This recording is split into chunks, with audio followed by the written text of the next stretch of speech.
All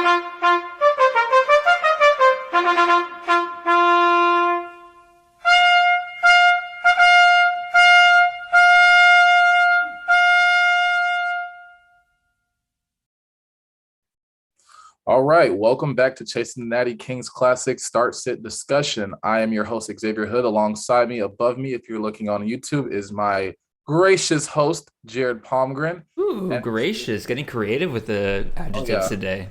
oh yeah, you gave me a good one for the last episode, so I was like, I'll return the favor. Aw. But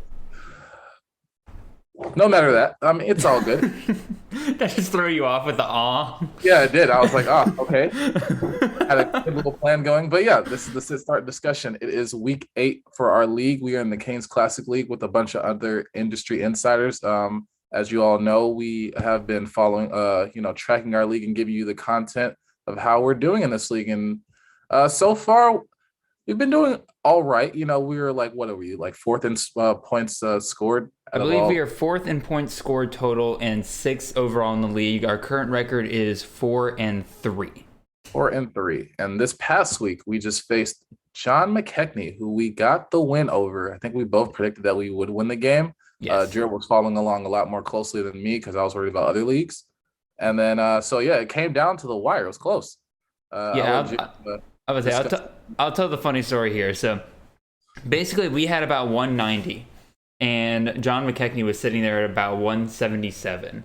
And I was looking at who he had left, and I think at the time he had Jamison Williams playing. He had some other guys playing, but I saw Jamison Williams, and I'm like, oh, Jamison Williams, he's good. Like, that's gonna be like some big shot down the field. He'll get a touchdown. I'm like, all we need to do is for him not to get that. And then I get a notification on my phone that says Jamison Williams touchdown 75 yards. And I'm like, you got to be freaking kidding me. And I come back and look here, and we're tied with John McKechnie. Luckily, that was the last points of the night that he scored. He was stuck there about 190. And then I believe we had Ches Malusi, actually, was who we had left. And I think we had one other person left at the time. And they just ground out like 5 points just to make sure that we got the win. It was a close one. I'm not going to lie. As you're kind of looking here on YouTube, but we'll kind of go through it here. We won the quarterback competition, and that's what saved us. Caleb Ellaby went off against Kent State for a tune of 39 points. Sam Howell went off against Miami for another 39 points. But Jake Heiner and Peyton Thorne for John McKechnie scored 17 and 14 points each. And pretty much, if you look at the rest of it, as Xavier will probably go through here in a second, that was a difference right there. So Xavier, what do you want to? What about our running back situation? What happened there? Yeah, Kenneth Walker had a not so great day against Indiana. Indiana was they played a good defensive game against Michigan State. It was back and forth. I watched that game closely because I have Kenneth Walker in a few other leagues, and I was just like, man, they're really stopping the run right now. He only had one reception, didn't amount for anything. I think he lost 5 yards on that, and then also he only had 84 yards rushing on the day. So basically, Michigan State had to find a way to get a touchdown and, win the turnover battle and air it out. So Peyton Thorne, it was all up to him. He got a touchdown in the end to the tight end. But overall, it was just a rough game that Michigan State, narrowly escaped. But a win is a win at the end of the day. But did not bode well for Kenneth Walker. I think the bright side, Ty Chandler. We took him, probably like 4th, 5th round in our Kings Classic League. Might have been a little bit later than that, if I remember correctly. Maybe. So we took him. We liked the upside of his, versatile ability of catching out of the backfield, which, it wasn't the greatest of days. He only had 2 receptions for 17 yards, but he had 104 yards rushing and 2 rushing touchdowns. This is the type of production I would like to see more consistently out of the UNC running back room, especially Ty Chandler being that lead back. I love this going forward, and I'm excited. I think that we both, looking at both sides, it kind of just came like we had similar games where John had Dwayne McBride, who had a great day against Southern Mississippi, and then Chris Rodriguez, who's facing the number 1 rushing defense in the nation, which did not bode well, especially for a guy that was putting up, I think, almost 99 or 90-plus yards a game. So he had like 7 rushing yards and only 10 yards receiving, so it was not a good day for Mr. Rodriguez. But going forward, I think Chris will be fine. This is kind of an off topic and everything, but Chris Rodriguez's score in this league is pretty much quintessential why I don't like PPR leagues. because more of his points came from his receptions than the actual yards that he earned on the field. He had 10 yards receiving and 7 rushing yards. So that would have been 1.7 points in a standard league. Meanwhile, 4 entire points of his performance came from just the fact that he was throwing the ball rather than handed the ball off. To me, that shouldn't happen. Anyway, rant over. Yeah. And then I guess we can move on to the receivers. Oh, boy. Yeah, John had a great day with his receivers, choosing all the players that he wanted to. Even on his flex with Johannes Tyler, everybody did like extremely better than all of our receivers except for one, Mr. David Bell, who Jared did mention last week that for some reason against Iowa, David Bell has a vendetta, and he always puts up big numbers, and he did put up big numbers for us. I told Xavier, I'm like, just trust me on this one. Iowa's defense is good, but just trust me on David Bell. Yeah. So David Bell, kind of saved our week. Everybody else did, mediocre jobs. I mean, Charleston Rambo didn't have the greatest day. Jalen Naylor, a lot of people rushed to the waiver wire to pick him up the previous week. Guess Michigan State just could not, produce enough offense against Indiana, which is really interesting. Mm-hmm. So we'll look at that for the future and what Michigan State. Maybe this is like the apex of their season and everything just goes downhill from here, or it was just some growing pains. So we'll see going forward. I mean, Indiana was coming off of a bye, so I think they had a little bit extra time to prepare for Michigan State there. I'm not gonna read too much into this result, although I do think Michigan State, out of the Big Four in the Big Ten East right now, they're probably 4th. Although I think their game against Michigan is gonna be very interesting. Yeah, absolutely. Again, we'll look at tight ends in here.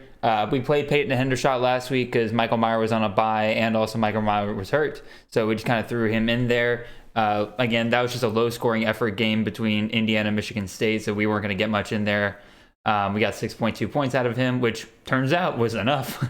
And then Jelani Woods for John McKechnie went off as well. He had 16.8 points, plenty good for a tight end performance. And then our flex, Tyler Algier, definitely a disappointing day overall. 33 rushing yards.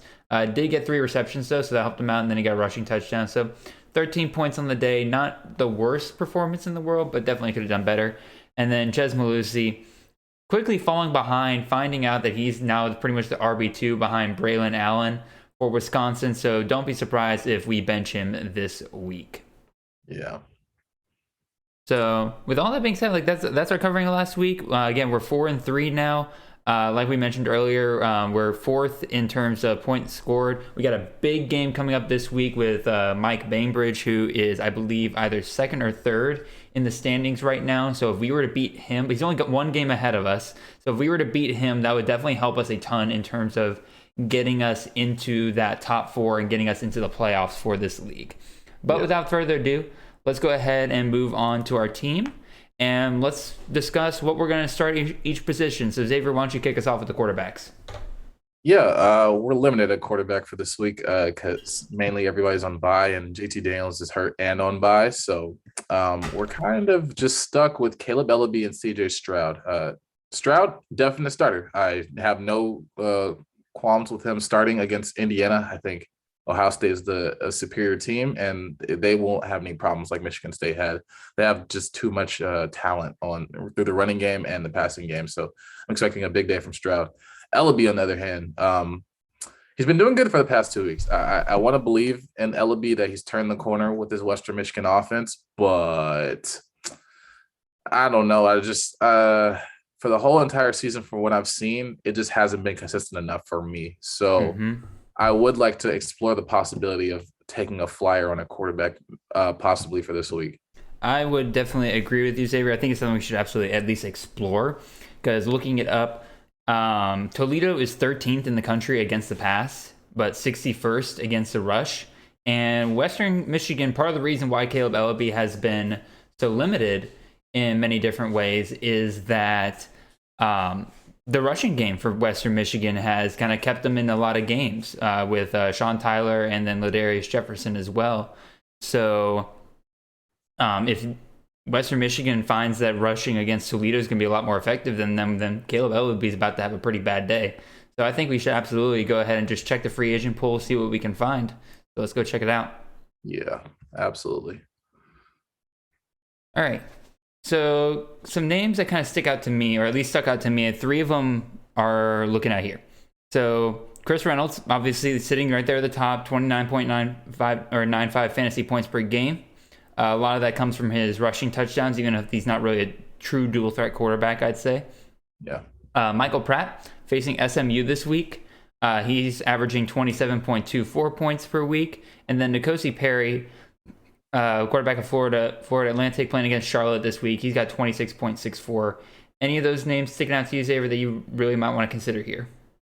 Yeah, I think I would want to take a flyer on Chris Reynolds. They're facing Florida Atlantic. I think this is a perfect opportunity for Chris Reynolds to have one of his big weeks with the passing game and in the rushing game. Because I don't think Florida Atlantic's that high in terms of passing yards allowed or rushing yards, so rushing defense. So I would probably prefer Chris Reynolds out of the three. I'm going to throw in Michael Pratt here, and that's mostly due to the fact that he is going up against SMU, and they are the 101st in the nation against the pass. And while Michael Pratt's not the most impressive passer in the world, I would still say that SMU's defense is porous enough to where he should still be able to get himself a good day. We saw what happened when he played against Oklahoma to open the season. If I remember correctly, he scored in that game. Yeah, he opened the season with 39 points. Hasn't been able to replicate that quite yet, but even so, you can see some 30-point games here later down the stretch.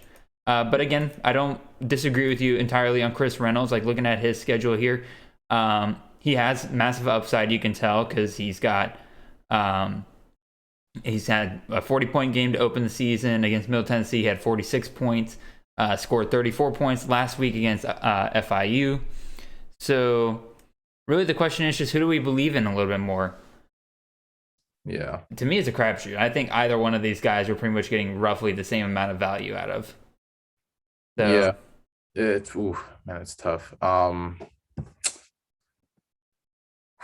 Man. I might have to just look at SMU in the past few games to see, I know some of their games have been close. But majority of the times they're in like a lot of shootouts. I mean, TCU they won. That was an impressive win. Mm-hmm. They had a shootout with LA Tech. North Texas they blew out. South Florida they blew out. Navy had a close game with. So I think Tulane. You know what? I may be leaning towards. You may be convincing me that Michael Pratt might be the guy we're looking like. He is a freshman, but I think he's played well. He's a redshirt. I think he's a COVID freshman because he played last year. Yeah. So, I mean, he knows the offense. He can play in these big games, put up a lot of points. The Houston game did not look good with his O-line. Yeah, again, a lot of that had to do with the fact that he was just getting sacked after sack, and I don't think that SMU has the personnel to be able to replicate what Houston was able to. Houston surprisingly has a legitimate defense this year. I've been shocked watching them play how well they're able to stuff a lot of pretty good offensive teams. Okay. So I'm willing to take Michael Pratt, and then we drop. I think we're both in agreement that Kyle Phillips probably the guy to drop. Yeah. Because I don't know what's up with DTR, but he's just been struggling the past couple of weeks and just yeah. So I'll go ahead and let's add Michael Pratt. Drop Kyle Phillips. Goodbye, sir. And then I'm going to say we take Michael Pratt and replace him with Caleb Ellaby. He'll be our starting quarterback for this week. Yep. All right. Let's move on to running backs. I have 3 running backs that I know for a fact I want to be in the starting lineup. 4 really. One of which has already played. Shamari Jones. He was in our starting lineup. He got his 14.8 points. That's on me. I probably should have asked us to record this a little bit earlier so we could have had a discussion on him. But regardless, we got some points out of him. So 14.8 points. Definitely not a bust by any means. So the 3 running backs I'm going to advocate for here. Tyler Algier, already in our lineup going against Wazoo. They're the 79th ranked rushing defense. I see no reason why not to believe in him for that game. I am going to say Jashawn Corbin, who's currently in our flex. He's going up against UMass. You just trust running backs against UMass. They have one of the worst rushing defenses in the country, and the game script for these kind of games allows for tons of running the ball and tons of running out the clock. So I think Jashawn Corbin's the play there. And then the last person I'm going to put in here, I'm going to say we'd start Hassan Haskins, who had the leading amount of carries against Nebraska, replace Ches Malusi with him. So Xavier, do you have any arguments there? No, not at all. I completely agree. I just, with Ches Malusi not being that number one bell cow role anymore, with Braylon Allen, the stud freshman coming in, kind of, handling his own with Jalen Berger being dismissed from the program. Mm-hmm. Yeah, I just don't feel that confident in Ches Malusi. I mean, even though it's against Purdue, if we had Braylon Allen, I would love to have him and start him against Purdue. But yeah, Ches Malusi being that RB2, I'd rather just have somebody be a starter or either split and know that I'm going to get consistent, good carries and the possibility of touchdowns. So I think Haskins is the move. Northwestern's the 117th ranked team in the nation against the rush, and Xavier and I were kind of spitballing back and forth before the show started. And he was talking about, I don't know. Sometimes it's like Corbin has one good week, Haskins doesn't. Haskins has a good week, Corbin doesn't. I think both of them are going to have a good week against Northwestern. It just doesn't look like they're the kind of team that's going to be able to stop either of them. Yeah. So I think Haskins is going to have a good week regardless. So why don't you take us through your thought process about wide receivers? Yeah. I need to start talking like a robot more often so that I can actually, make sense around here. Yeah, but on the wide receivers, like you said, so we have David Bell versus Wisconsin. I think David Bell, we drafted him number one for a reason. We're going to keep on riding with him for a reason because we believe that he is the number one wide receiver in college football fantasy, especially with Kayshon Boutte out. I think David Bell's been very consistent for all of his weeks, if I'm not mistaken. Don't think there was really a week I was disappointed in David Bell. Maybe against Notre Dame, but still. I mean, 13 points, so 10 plus. So he's just an every week starter until there's a bye week. Garrett Wilson versus Indiana. Garrett Wilson is a top receiver. Honestly, it's just pick your poison at Ohio State of who's that number one receiver? Is it Garrett? Is it Olave? Jackson Smith-Njigba has been cutting in to some targets, but he's just that talented as a sophomore. But Garrett Wilson, he's going to be a first round wide receiver for CFF next year. Oh, absolutely. He will not make it out of the first round. Yeah, not even close. But Garrett Wilson has shown consistently, there's been games where Olave took a little while, maybe 1 or 2 weeks for him to get going. Garrett Wilson's just been consistent. I think he's almost getting a touchdown a game, if I'm not mistaken. There's only been one game he didn't get a touchdown in the last 5 games. And I'm looking at the entire season here. Yeah, there's only been one game. He hasn't gotten a touchdown. So I feel like that's the reliability of Garrett Wilson at this point. Now, on to our third wide receiver. We have Charleston Rambo. He's facing NC State. And without Derek King, I really don't see a point of having Charleston Rambo in our starting lineup anymore. I like to see improvement from Van Dyke, or if they go with Jake Garcia down the line, but I don't think they will. I think they're going to build up Jake Garcia for next year. So we have a few options on our bench. We have Rashee Rice against Tulane and then Tyler Snead against Houston. We just talked about that Houston defense. So I don't think I want to put Tyler Snead versus Houston. I do like the floor of Rashee Rice over the floor of Charleston Rambo. I think Charleston Rambo, I don't know. It's debatable on the upside between the two. I think Rashee Rice has shown that his upside is, at least 20 points. But at the same time, with Tanner Mordecai spreading the ball around and finding his, not to say that he's had different number ones each week. I think it's been consistently Danny Gray, but Reggie Roberts is getting more involved. Rashee Rice has been consistent with about, I think he's averaging maybe around 6-7 receptions a game. So I just like that volume.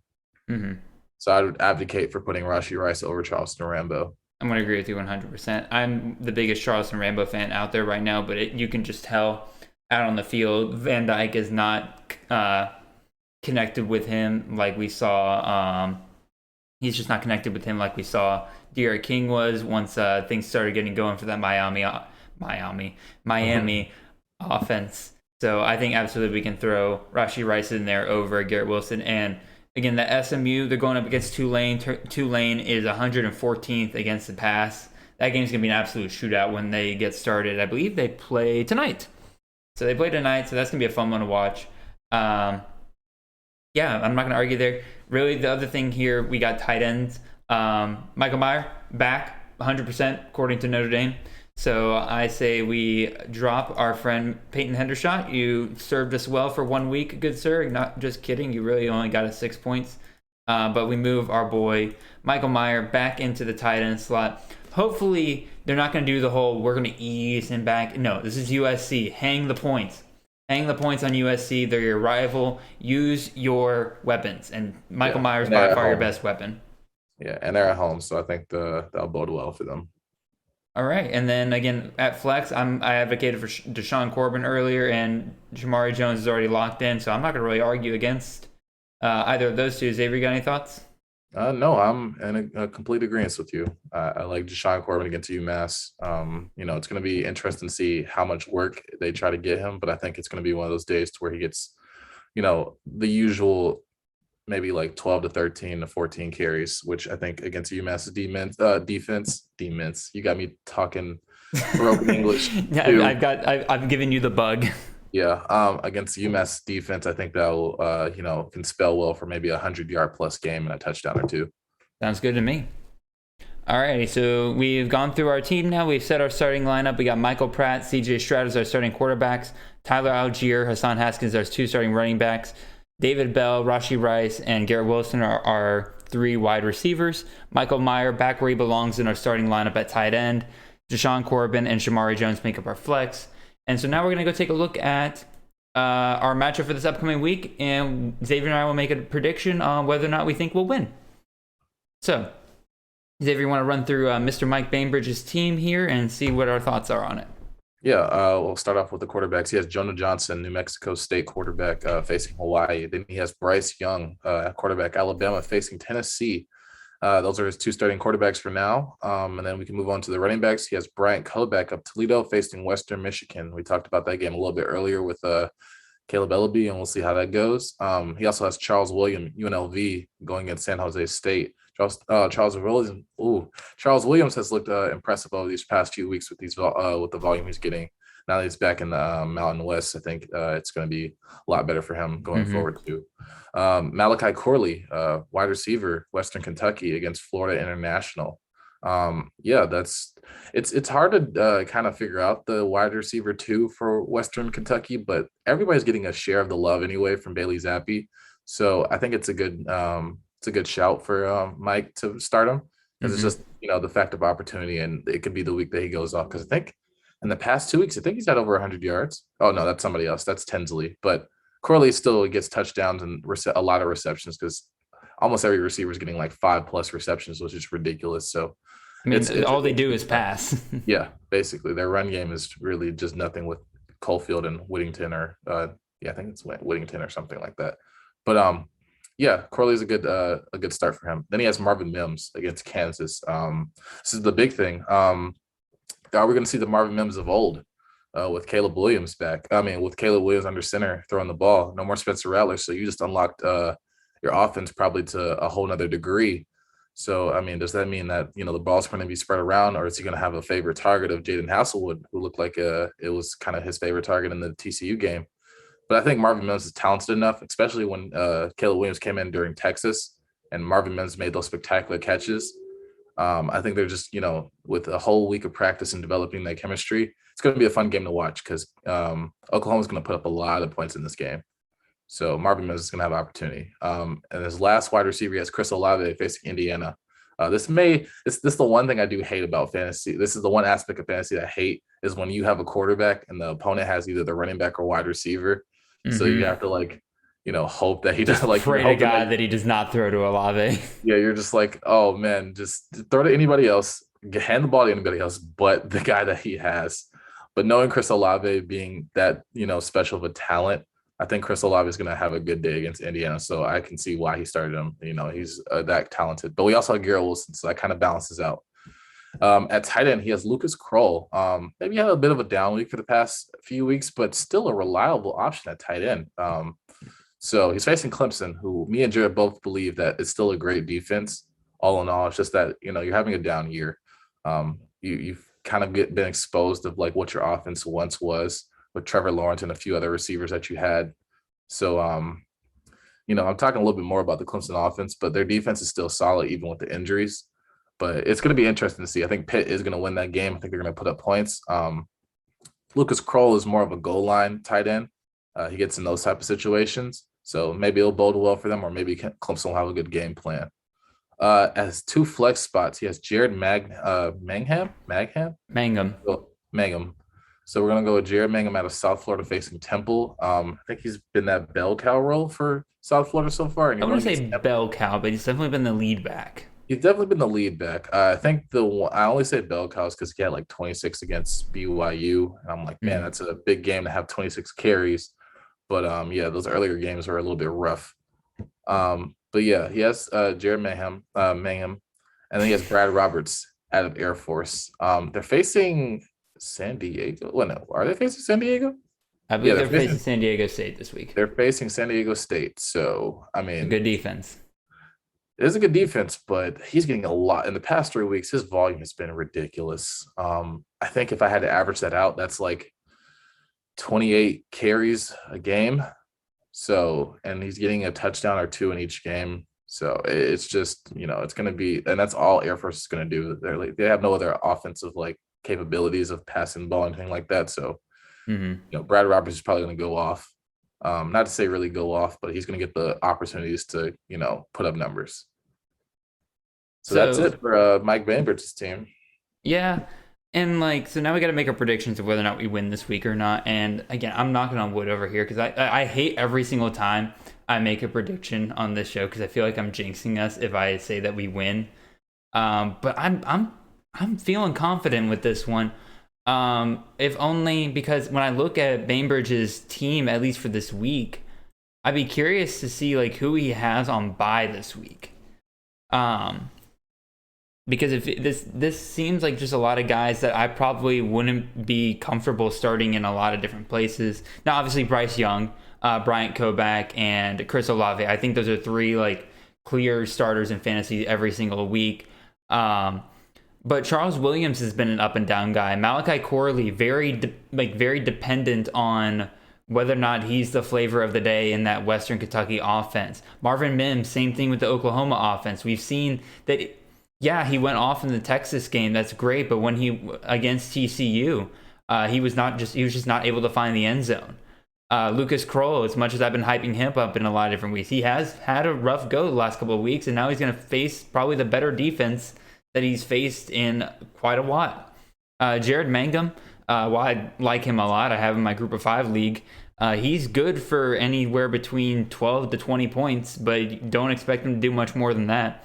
And then Brad Roberts, he's got the volume, but again, going up against a tougher defense, and even with all that volume, he still hasn't had an explosive game yet. There's just a lot of risk and a lot of limitations I'm seeing with Mike Bainbridge's team here. So, and I just feel a lot better about a lot of our guys. Because again, I feel good about CJ Stroud. I feel good about David Bell. I feel good about Garrett Wilson. I feel good about Michael Meyer, Deshaun Corbin, and a lot of our guys. So I'm going to take us to win. Xavier, what are your thoughts? I'm going to do the same.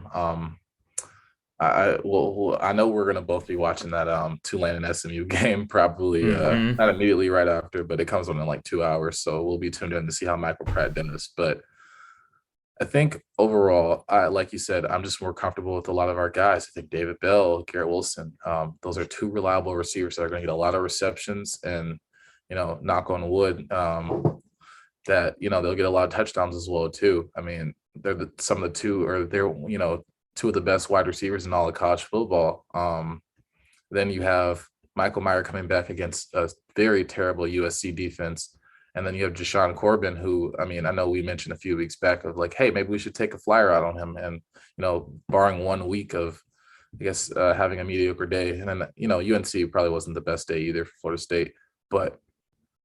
And then Wake Forest was a tough defense. But ever since then, those other games, he's been going off. He's been doing well. So and UMass ain't even close to some of the defenses that exactly. So that have slowed him down. If he's not going, then I'm going to be concerned about maybe it'll be the only situation I could see him not going is if they give it to Jordan Travis. Yeah, Jordan Travis. So and he starts running around like he did against Miami, was it? Who he ran around against, or was that UNC? No, it was UNC. It was at UNC. He had ran for 2 touchdowns. Half a mile. Yeah, it was ridiculous. So Yeah, my thoughts on the team. Yeah, I believe we should win. I mean, we also have Rashi Rice playing in that game at 7:32, so it's going to be a lot of people we're rooting for in the 7:30 game of college football. So it gets us interested a little bit earlier than usual. Yeah, so again, like I'm also going to say we're going to win because we need this win. Yeah, If we want to have a chance at the playoffs, we lose this game. I'm not going to say that completely kills our chances at the playoff, but it's going to make it a lot harder. We have 2 games left after this. We go up against, I believe, Eric Froton. That'll be an interesting game next week. And then we go up against Kevin Brown. So those are going to be 2 good teams that we'll be going up against. Games that I don't want to be relying upon to make sure that we get in. I mean, every game from here on out pretty much is a must win because this league is close. There's not a huge disparity in this league. But even still, if we can get a win this weekend, I feel like that'll be much more comfortable for us going forward, especially, or at the very least, if we lose this week, we need to make sure we hang a lot of points so that tiebreaker of total fantasy points will be the thing that puts us in the top 4 for Absolutely. The playoffs. That's honestly my goal with this league. Because again, as much as I trust myself with my fantasy knowledge and everything like that, we're going up against experts. Like these are guys that have been doing this for 15, 20 years, some of them. And I will feel extremely proud of both of us if we are able to get into the playoffs in our very first year in this kind of league. Yeah. Same. I will say Josh's team's going to be hard to beat once we get to the playoffs, but we'll cross that bridge when we get there. Yeah, absolutely. Well, that's it. I would say that's it. Appreciate y'all tuning in, listening to us. Again, we're trying to keep these right around half an hour. We did a good job today. So appreciate y'all listening to us. If you're watching on YouTube, please make sure you subscribe to the channel. Leave comments down below. Do you think we made the right decisions on who to start? If you are on YouTube as well, make sure you hit that notification bell. All that good jazz. If you're listening to us on podcasts, make sure you're following us wherever you are listening, whether that be Spotify, Apple Podcasts, or anywhere that you are listening. Make sure if you are on Apple Podcasts, leave a 5-star review. We really like hearing those. In addition to that, you can follow us on Twitter. I am at CFF_Jared. He is at CFF_Xavier. Please tweet at us any questions, or if you just think we did a good job on the show, please make sure you do, or just send us a message doing that. We love words of encouragement. They're wonderful. In addition to that, I think that covers everything. So, Xavier, got anything else to say before we head out? Nope. It's going to be a slower week 8, but it's college football in general, so there'll always be some theatrics. I'm excited for these games. I'm excited for everybody's reaction on Twitter and all social media. I mean, with all the leagues coming back of like the NBA, the MLB, the Braves are up 3-1. I know Jared's a little bit nervous about that, but I think the Braves are going to be fine as a Cubs fan looking from the outside. But yeah, overall, college football got some bye weeks. Our Georgia Bulldogs aren't playing, but we're getting ready for that Florida game, so I'm excited for that. Just so much. And the season's going by so fast, and we're getting through a lot of these episodes. I remember back when we were like at week 0, and to see how far we've come in like 8 weeks. Oh yeah, it's crazy. It's an exciting time. Like it's blown my mind that after this week, and at least in the Kings Classic League, we have 2 regular season games left, and then we get to the playoffs, which is crazy to me. And even the College Football Playoff Committee, they start voting like in a week or 2? Oh God, you're right. I think it's the first weekend of November they put out their first rankings. Yeah, so we're getting around that time as well too. So yeah, it's a great time. Alrighty, y'all. Appreciate y'all listening, and we'll see you guys next time. Have a blessed day.